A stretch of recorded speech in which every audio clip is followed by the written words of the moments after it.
사랑의 하나님, 성령 강림 주일을 저희들이 주님 앞에 예배드리게 하시니 감사합니다.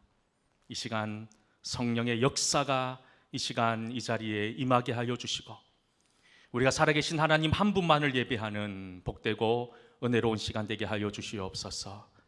이 시간 말씀을 듣습니다. 우리에게 선포되어지는 말씀이 생명 있는 말씀이 되어 우리의 삶을 통하여 드러내게 하여 주시옵소서. 감사드리며 예수님 이름으로 기도하옵나이다. 아멘. 할렐루야. 우리 옆에 분 바라보면서 이렇게 한번 축복하며 인사합시다. 당신 때문에 힘이 납니다. 네, 진짜죠? 예, 옆에 있는 분 바라보면서 우리가 힘이 나야 됩니다. 우리가 옆에 있는 성도들 때문에도 힘이 나야 되지만 우리 힘의 가장 큰 원천은 성령 하나님이신 줄 믿습니다. 더욱더 하나님 의지하며 소망하며 살아가는 저와 여러분 모두 다 될 수 있기를 주의 이름으로 간절히 축원합니다. 우리 기독교에서는 매우 중요하게 지키는 세 개의 절기가 있습니다. 뭐가 있을까요? 예수님이 태어나신 성탄절, 그리고 예수님이 부활하신 부활절, 그리고 또 하나의 절기가 있습니다. 그것이 뭐냐 하면 우리가 오늘 지키고자 하는 성령 강림 주일입니다. 이 성령 강림 주일이 이 지금 한국교회, 이 개신교회에게 너무나도 소중한 의미가 있는 것은 이 성령 강림 주일을 통해서 교회가 탄생되고 교회가 시작되었기 때문이지요. 예수님께서 십자가 고난을 당하시고 십자가에서 돌아가셨습니다. 죽으셨지요. 근데 그 죽음으로 끝난 것이 아니라 이 땅에 다시 부활하셨습니다.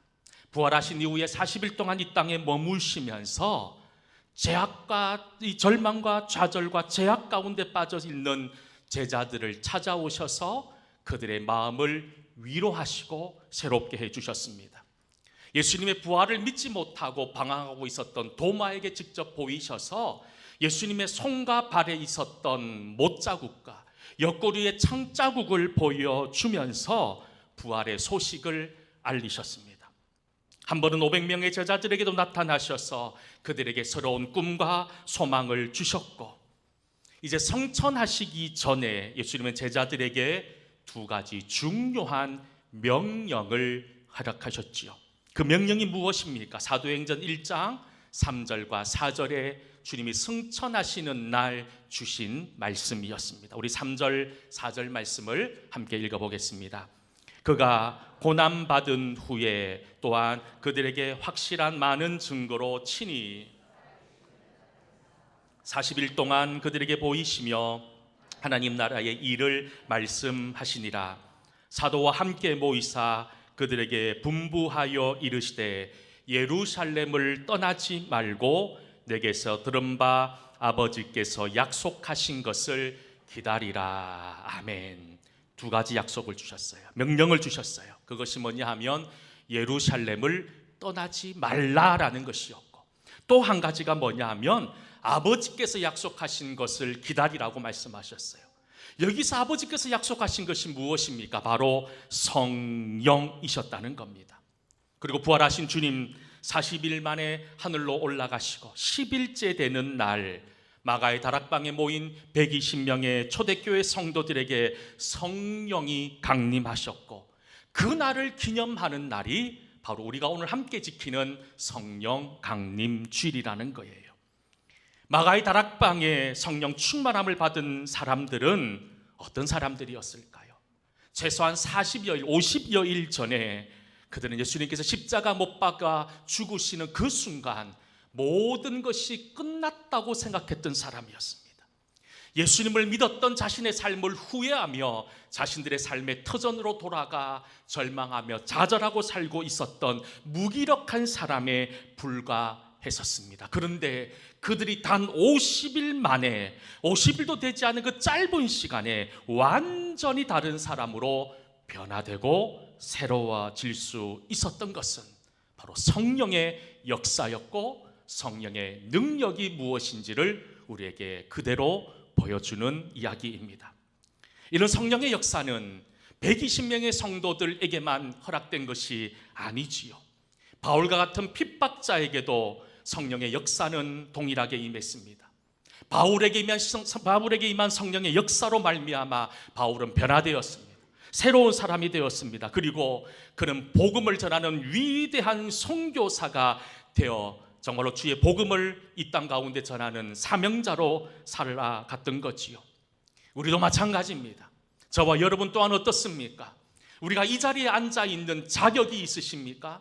우리는 죄악으로 말미암아 죽을 수밖에 없는 존재였음에도 불구하고 성령 하나님께서 저와 여러분에게 찾아오셔서 새로운 피조물로, 새로운 주님의 백성으로, 주님의 자녀로 삼아주시고 변화시켜 주셨다는 겁니다. 그리고 그 성령의 역사는 지금도 진행되고 있고 앞으로도 계속 일어날 것입니다. 이렇게 하나님께서는 성령을 우리에게 보내주셨습니다. 그리고 지금 우리는 성령의 시대를 살고 있습니다. 그런데 지금 우리가 살고 있는 시대는 어떤 시대입니까? 그 어떤 시대보다 성령 충만함이 절실한 시대를 살고 있는 것이 아닐까요? 성령을 잃어버린 시대라고 해도 과언이 아닐 만큼 우리는 성령의 능력과 상관없는 길을 걸어가고 있기도 합니다. 세상은 점점 어두워집니다. 밤에 보면 교회의 십자가의 네온은 가득 넘쳐나는데 교회는 점점점 힘을 잃어갑니다. 성도들은 많은지 모르겠지만 성도들의 믿음은 더욱더 미지근해져 가고 성도의 삶은 세상의 물결에 휩쓸려 살아갑니다. 많은 사람들이 이 나라가 위기라고 얘기합니다. 정치도, 경제도, 국방도, 외교도 모든 것이 위기라고 말하지만 정말로 가장 큰 위기는 무엇일까요? 바로 성령의 역사가 사라지고 있다는 것. 이것이 우리가 가장 경계해야 될 가장 심각한 위기의 상황이라는 겁니다. 여러분, 성령에 점점 소멸되고 있는 이 시대에 다시 한 번 더 우리 교회를 중심으로 또 여러분들의 가정과 우리 동성교회 성도들에게 성령의 충만함이 임하여서 정말 주님만을 소망하며 살아가는 믿음의 성도들이 다 될 수 있기를 주의 이름으로 간절히 축원합니다. 하나님께서 성령을 보내주셨어요. 이 성령의 다른 말을 우리는 보혜사라고 합니다. 이 말은 우리 곁에 오셔서 우리를 깨우치시고 우리를 인도하시고 우리를 도와주신다라고 하는 뜻이 이 보혜사라는 이름의 뜻이지요. 특히 이 성령, 이 보혜사는 우리가 죄악 가운데 살아감에 있어서 죄가 무엇인지를 깨닫게 해주시고 죄를 이길 수 있는 능력도 우리에게 허락해 주신다는 겁니다. 성령 하나님을 만난 사람은 새로워집니다. 변화됩니다.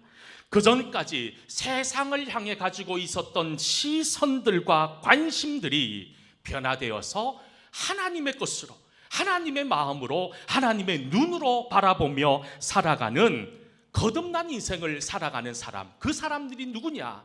바로 성령으로 변화된 사람들이라는 겁니다. 그렇다면 오늘 성령 강림 주일 예배를 드리고 있는 저와 여러분들 정말 성령 하나님과 동행하는 성령 충만한 삶을 살고 있으십니까? 여러분, 우리가 매일 순간순간마다 던져야 되는 질문입니다. 하나님, 저는 성령의 사람입니까? 저는 성령 충만한 가운데 살고 있습니까? 우리는 그것을 매일 묻지 않으면 우리는 죄악의 길에 머무를 수밖에 없다는 겁니다. 성령 충만한 사람은요, 아무리 이 세상이 악하다 하더라도 그 어리석은 사람처럼 악한 시대 속에 흘러가지 않는다는 겁니다. 오늘 함께 읽은 에베소서 5장 18절 말씀에 보면 이런 말씀을 우리에게 주시고 있습니다. 5장 18절 말씀을 같이 한번 읽어보겠습니다. 술 취하지 말라. 아멘. 에베소서에서는 우리에게 뭐라고 얘기합니까? 하나님을 알지 못하는 사람들처럼 술 취하지 말라는 거예요. 술 취하면 어떻게 됩니까? 비틀비틀. 여러분, 그저 내가 하고 싶은 것만 합니다. 사람들이 뭐라고 하든지 간에 상관하지 않고 여러분, 술 취한 사람들 우리가 알지 않습니까? 하지만 반대로 성령 충만한 사람은 어떻게 살아갑니까? 세상의 유혹에 빠지지 않는다는 겁니다. 어리석은 삶을 살지 않는다는 겁니다. 정말로 성령의 은혜를 입은 사람은 지금까지 누리지 못한 새로운 인생을 경험하기 시작한다는 겁니다. 지난주도 말씀드렸고 지지난주에도 말씀드렸어요. 여러분들은 예수님을 나의 구주로 고백한 이후에 내가 이전과 이후의 삶으로 무엇이 달라졌다라고 자신 있게 말할 수 있는 그 무엇인가가 있으십니까? 내가 예수님을 믿고 난 다음에 이것이 달라지고 이것이 변화되었다라고 자신 있게 고백할 수 있는 무엇인가가 정말 여러분들에게 있으십니까? 그 마가의 다락방에 모였던 그 120명의 성도들, 성령의 충만함을 입고 난 이후에 그들은 달라지고 변화되기 시작했습니다. 사도행전 2장 4절 말씀에 보면 그들의 변화를 이렇게 말씀합니다. 같이 한번 사도행전 2장 4절 말씀 읽어봅시다. 그들이 다 성령의 충만함을 받고 성령이 말하게 하심을 따라 다른 언어들로 말하기를 시작하니라. 아멘. 성령 충만함을 받은 사람들이 가장 먼저 달라진 것, 무엇이 달라졌다고 말합니까? 그들의 말이 달라졌다는 겁니다. 누구나 사람들이 가지고 있는 고질적인 병이 있습니다. 그 병이 뭔 줄 아십니까? 자기병이라는 거예요. 자기를 사랑하는 병. 이건요, 누구나 가지고 있습니다. 갓난 아기부터 연세 지긋한 어르신까지 모든 사람들이 가지고 있는 너무나도 치명적인 병입니다. 여러분, 자기중심적인 사람의 특징들을 보면 동일하게 나타나는 그런 모습들이 있습니다. 뭐라고 얘기하는 줄 아십니까? 내가 말이야. 내가 누군데, 내가 어떤 사람인데 내 생각에는 온통 모든 것에 나밖에 없다는 거예요. 주어도 나이고 서술어도 나고 목적어도 나라는 거예요. 온통 나밖에 없는 거예요. 나만을 생각하고 나만을 이야기한다는 거예요. 여러분, 오순절 마가의 다락방에 성령이 임했을 때 놀라운 변화가 일어났습니다. 그들의 입술에 여러분 하늘의 말인 방언이 터지기 시작했다는 거예요. 그들의 입을 통해 무엇이 전해졌을까요?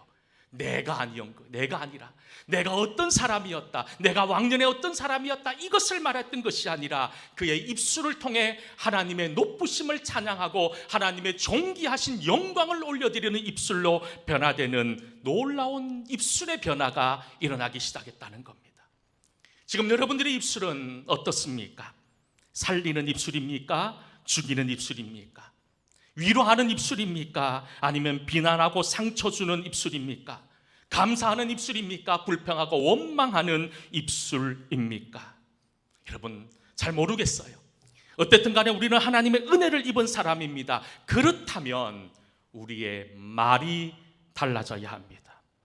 지금까지 남을 욕하고 저주하고 심판하고 정죄하던 입술이었다면 이제 성령의 충만함을 입은 저와 여러분은 하나님을 찬양하고 누군가를 높여주고 인정해주고 세워주는 살리는 입술이 되어야 될 줄 믿습니다.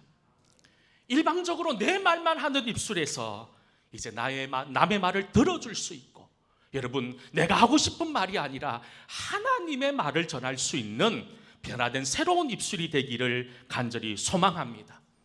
지금까지 남을 찔러대던 아픈 입술이었다면 이제 여러분들이 입술을 통하여 위로되고 치유되는 놀라운 기적의 입술이 될 수 있기를 축복합니다. 누가 그런 얘기를 하더라고요. 천국에 단어들이 있다고 합니다. 한번 따라서 해볼까요? 미안합니다, 반갑습니다, 사랑합니다, 감사합니다. 이게 천국의 언어래요. 천국의 언어래요. 어렵지 않잖아요. 우리가 자주 쓰는 말입니다. 이게 천국의 언어라는 거예요. 왜냐하면 성령으로 변화된 사람의 입술에는 자연스럽게 미안하다는 고백이 나옵니다. 성령으로 충만한 사람은 어떤 사람을 만나든지 간에 사랑한다고 말합니다. 감사하다고 말합니다. 여러분, 우리 동성교회 모든 성도들 이런 귀한 천국의 입술을 가진 그런 은혜가 있기를 주의 이름으로 간절히 축원합니다. 그런데 여러분, 성령 충만함을 입은 사람 그저 단순히 입술만 바뀌는 게 아니에요. 입술만 바뀌는 것이 아니라 그들의 삶이 송두리째 바뀌는 놀라운 기적을 누리게 된다는 겁니다. 사도행전 2장 13절 말씀, 성령 충만함을 입은 사람들의 변화를 이렇게 이야기합니다. 우리 함께 말씀 읽어보겠습니다. 또 어떤 이들은 조롱하여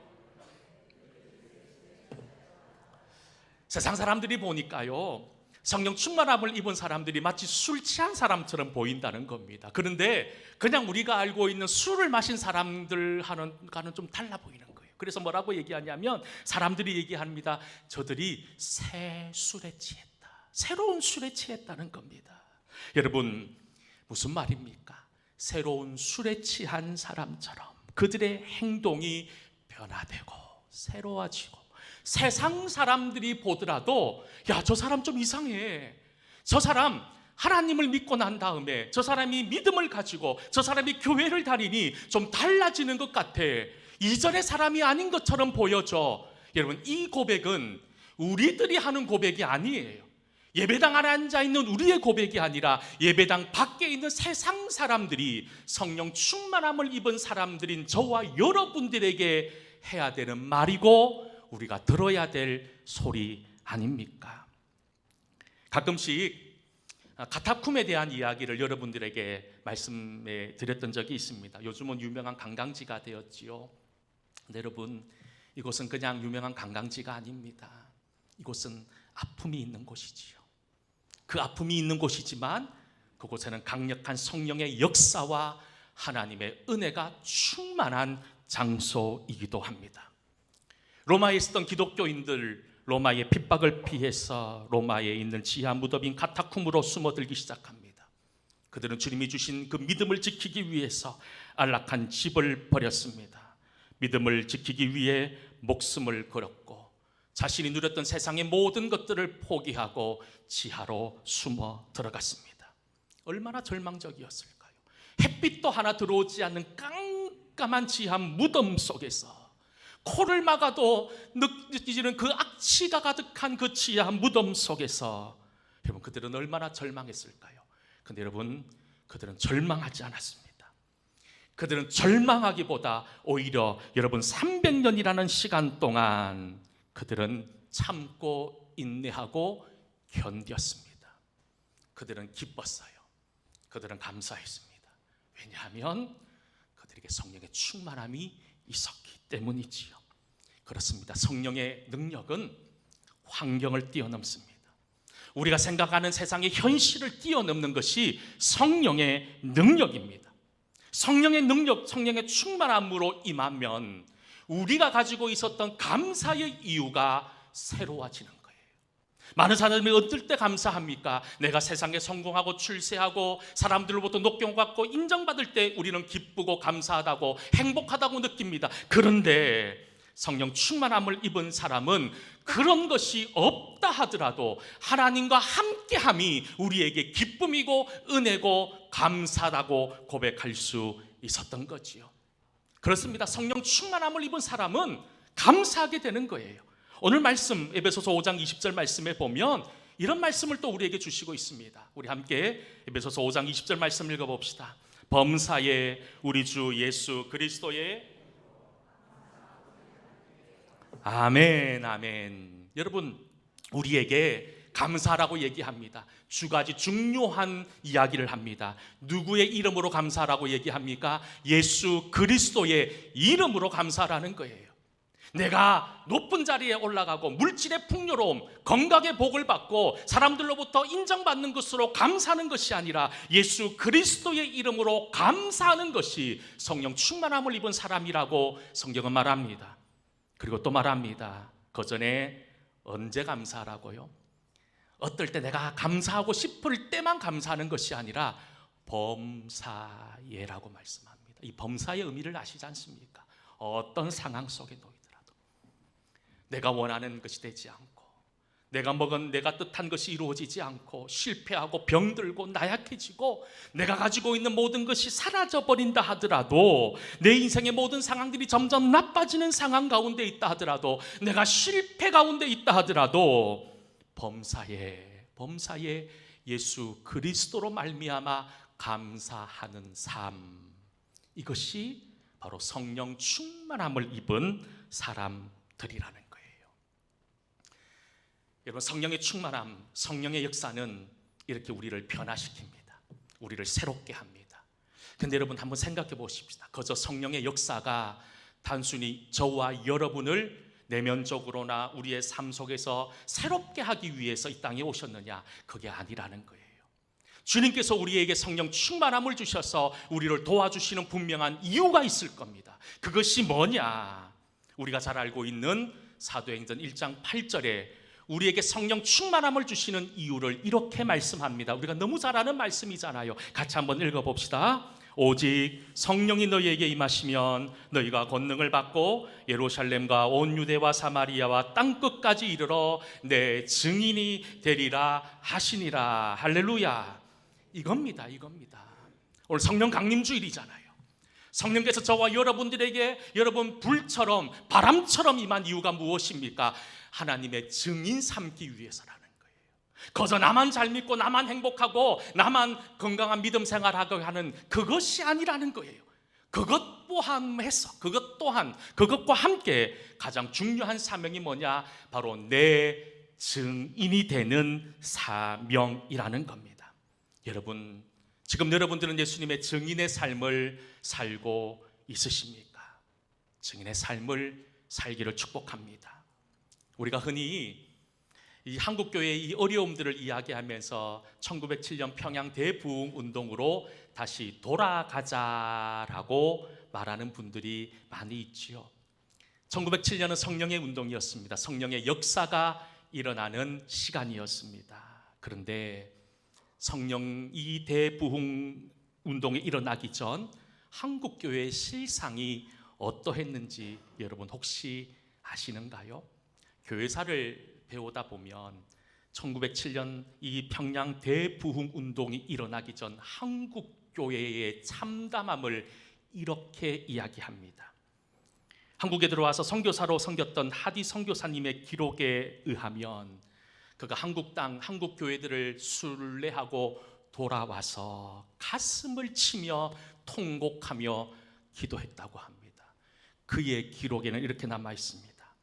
복음을 듣고 예수를 믿어도 주일 예배에 참석하지 않는다.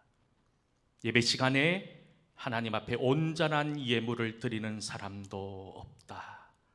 세상 사람들 같이 성적으로 타락했고 여전히 노름과 술판을 벌이는 일이 다반사이다.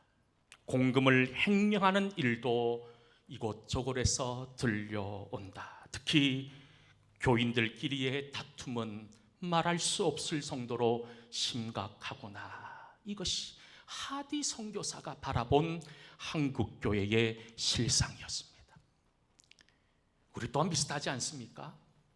우리 또한 그렇다는 거예요. 우리도 자랑할 것이 별로 없다는 겁니다. 그런데 이 평양 대부흥운동, 성령의 운동, 성령의 역사가 그곳에 임하니 그들이 변화되기 시작합니다. 그들이 새로워지기 시작합니다. 사이가 나빴던 사람들끼리 서로 회개하고 서로 용서를 구하고 하나가 됩니다. 미워했던 마음들이 서로 녹아지고 하나 되는 은혜가 있기 시작합니다. 며느리를 괴롭혔던 시어머니들은 며느리들에게 찾아가서 용서를 구했고, 시어머니가 지긋지긋하고 싫었던 며느리들은 시어머니에게 찾아가 엎드려 용서를 구하는 놀라운 역사들, 변화들이 일어나기 시작하더라는 겁니다. 그래서 사도행전도 말합니다. 우리가 성령 충만함을 입으면 어떤 역사가 일어나느냐. 사도행전 2장 47절 말씀 함께 읽어봅시다. 시작. 하나님을 찬미하며 온 백성에게 칭송을 받으니 주께서 구원받은 사람을 날마다 더하게 하시니라. 아멘. 누구로부터 칭송을 받았다고요? 세상 사람들, 온 백성, 온 세상 사람들로부터 예수 믿는 사람들이 칭송받았다는 거예요. 핍박의 시대였지 않습니까? 예수 믿으면 잡혀가는 시대였잖아요. 그런데 구원받은 사람이 날마다 더해지는 역사가 초대교회 가운데, 성령 충만한 가운데 나타났다는 겁니다. 바로 그것이 성령의 역사인 겁니다. 사랑하는 성도 여러분, 오늘 성령 강림 주일입니다.